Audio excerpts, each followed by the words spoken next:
8वीं क्लास होगी शायद। और इससे पहले हमने कालिदास, शूद्रक और जो अदर इम्पोर्टेंट राइटर हैं उनको डिस्कस कर लिया है, और ये हमारी लास्ट क्लास रहेगी। तो लेट्स स्टार्ट करते हैं बिना किसी देरी के। तो आज का जो हमारा टॉपिक रहेगा फ्रेंड्स, उसमें हम बेसिकली नाट्य शास्त्र और अलग जो हमारा अलग से जो लिटरेचर रहता है उसको हम डिस्कस करेंगे। तो यहाँ पे फ्रेंड्स देखना, हमारा DSSB TGT इंग्लिश 2024 का हमारा एग्ज़ाम रहता है, जिसमें फ्रेंड्स अब की बार जो सिलेबस है वो चेंज किया गया है।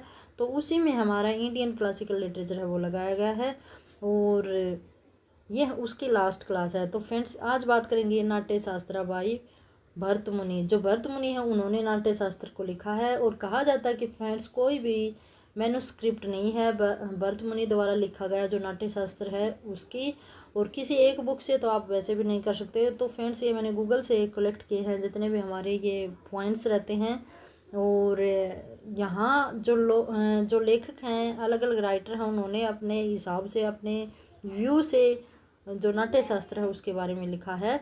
तो आप बात करोगे कि नाट्य शास्त्र का, जैसे हम यहाँ पर मीनिंग देखते हैं, तो नाट्य शास्त्र नाटक के बारे में जो शास्त्र हो, मीन्स यहाँ पे बेसिकली बताया गया है कि नाटक क्या होता है।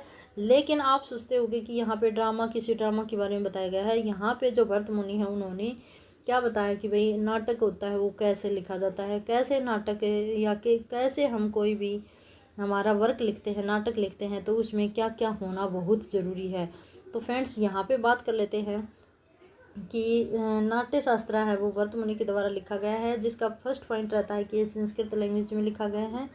Focus on dance, drama, music and रसेस। यहाँ पे जो रस हैं उनके ऊपर फोकस किया गया है। डांस, कैसे डांस किया जाना चाहिए, कैसे म्यूजिक का उसमें सिलेक्शन होना चाहिए। चैप्टर, इसमें कितने चैप्टर हैं अगर हम बात करें तो 36 इसमें चैप्टर रहते हैं, जो कि 6000 पोइटिक वर्स में लिखा गया है फ्रेंड्स, ठीक है। और वैदिक स्क्रिप्चर इसको माना जाता है, मीन्स वैदिक जो वेद होते थे, जो वैदिक हमारी संस्कृति थी उस टाइम पे नाटक को लिखा गया है। इसका जो टाइम पीरियड है वो क्या बताया गया है फ्रेंड्स, आप 500 BC टू 500 CE। तो यहाँ पे हमारा जो वर्क लिखा गया है, नाट्य शास्त्र लिखा गया है, वो फ्रेंड्स बिफोर क्राइस्ट शुरू हुआ था और आफ्टर क्राइस्ट तक इसकी डिटेल यहाँ पे दी गई है। अकॉर्डिंग टू नाट्य शास्त्र, वर्ष has 11 essential component of drama and dramatic production. यहाँ पे क्या कहता है कि अगर हम कोई भी नाटक लिखते हैं तो उसके लिए 11 एलिमेंट होते हैं जो कि काफ़ी ज़रूरी होते हैं। एग्जाम में आपसे पूछ सकता है कि नाट्य शास्त्र हो उसमें जो नाटक का प्रोडक्शन के लिए कितने एलिमेंट ज़रूरी हैं, तो आपका आंसर होगा 11। तो यहाँ पे मैंने लिखे हैं फ्रेंड्स, आपसे एलिमिनेशन भी पूछ सकता है कि कौन कौन से हो सकते हैं। तो इनमें बताया गया है कि पहला है वो रस होना चाहिए, और दूसरा रस क्या होता है उसकी भी हम बात करेंगे। दूसरा है भाव होना चाहिए, तीसरा है हमारा अभिनय होना चाहिए, चौथा है धर्मी जिसका मीनिंग होता है स्किल एंड इमोशन होना चाहिए नाटक में। फिर है वृत्ति जिसका मीनिंग होता है स्टाइल कैसी होनी चाहिए। फिर है प्रवृत्ति जिसका होता है meaning path of directing action, कि हमें एक्शन है वो किस दिशा में, मीन्स ऐसे नहीं कि हमने इस एक्ट में तो हमने ये जो स्टोरी है वो सीक्वेंस में होनी चाहिए, ऐसे नहीं कि कहीं से उठा के कहीं क्या कुछ रख दिया। जो स्टोरी है वो आपको, जो देखने वाले को समझ में आनी चाहिए, तो सीक्वेंस में आपका नाटक है वो लिखा जाना चाहिए। आगे है हमारा स्वर होना चाहिए, नाटक में जो स्वर होते हैं मीन्स सुर और ताल होना चाहिए। फिर आगे है रंग भी होना चाहिए। पहले हम देखते थे कि फ्रेंड्स जो नाटक वगैरह होते थे उसमें रंग होते थे, जैसे हम देखते हैं कि रेड कलर जो अभिनय करता होता था कोई, मीन्स कोई भी करेक्टर, तो वो अपने चेहरे पे अगर रेड कलर से उसने अपना चेहरा, अपना शरीर कलर किया हुआ है तो इसका मतलब वो गुस्से में है, उसके चेहरे पे गुस्सा है। अगर उसने वाइट कलर किया तो वो शांत है, ग्रीन कलर किया है तो फिर ऐसे दिखाई देता है। तो कलर्स का काफ़ी महत्व था, ठीक है। आजकल तो ऐसा नहीं होता, पहले जो नाटक होते थे उसमें कलर्स का यूज़ किया जाता था। फिर आगे है सिद्धि का मीनिंग होता है सक्सेस ऑफ द प्रोडक्शन, कि भाई लास्ट में हम क्या देखते थे कि भाई प्रोडक्शन होना चाहिए किसी भी नाटक का, तो वो उसमें सक्सेस भी मिलनी चाहिए। फिर है स्टेज, नाटक वो स्टेज के ऊपर परफॉर्म किया जाएगा, और फिर उसके बाद वो क्या बन जाता है, हमारा ड्रामा बन जाता है। तो इस तरह से हम देखते हैं कि नाटक के इन्होंने 11 एलिमेंट बताए हैं।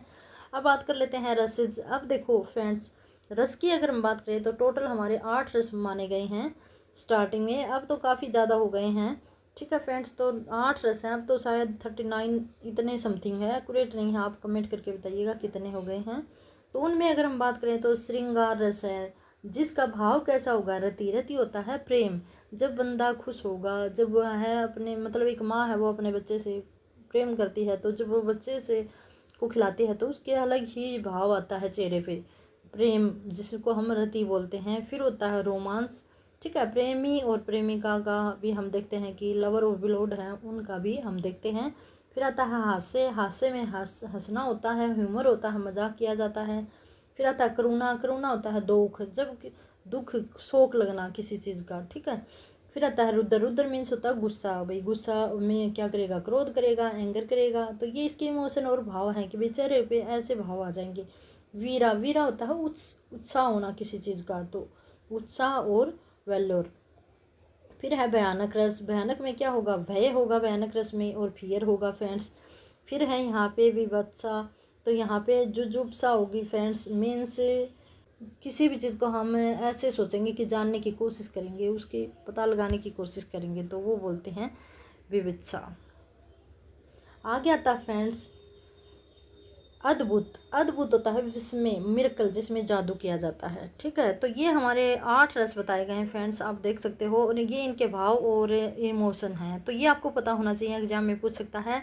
और यहाँ पे मैंने जो डिस्कस किया है कि जो नाट्य शास्त्र है उसमें 28 से 33 तक के जो चैप्टर हैं उनमें म्यूजिक और वोकल इंस्ट्रूमेंट का जिक्र किया गया है, तो हो सकता है आपसे पूछ ले। अब देखो फ्रेंड्स, कुछ अलग से क्लासिकल लिटरेचर से हमारे क्वेश्चंस बनते हैं, जो कि इंडियन लिटरेचर से ही।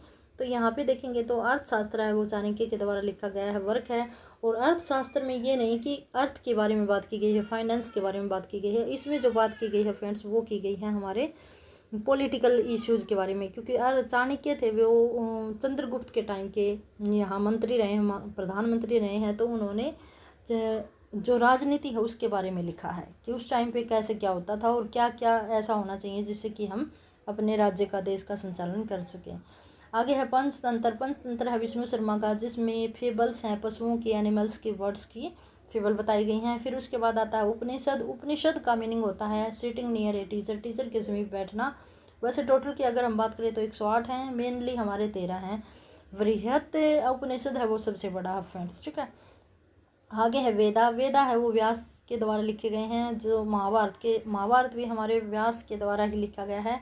और वेद हैं वो कितने हैं, 4 वेद हैं। सबसे पुराना जो वेद माना जाता है वो ऋग्वेद माना जाता है, जिसका टाइम पीरियड है 1500 BC से 1028 BC तक। हमारा जो टाइम पीरियड था वो ऋग्वेद का था। बाद में 1000 से 500 तक वो हमारा एरा रहा फ्रेंड्स। बात करें तो हमारा जो बाकी के 3 जो हमारे वेद्स बचे हैं। तो ये आई होप सो फ्रेंड्स आपको समझ आ गया होगा। अब देखो फ्रेंड्स, इसके बाद जो हमारा लिटरेचर शुरू होगा वो होगा हमारा ये ग्रीक क्लासिकल लिटरेचर। हमारा जो यूरोपियन क्लासिकल लिटरेचर है उसके हम एक मैराथन क्लास लाने की मैं सोच रही हूँ, प्लानिंग कर रही हूँ। तो एक ही क्लास में वो कवर करवा देंगे फ्रेंड्स। तो आई होप सो आपको समझ आ गया होगा। फिर भी कोई रिकमेंट हो तो कमेंट बॉक्स में करिएगा कमेंट।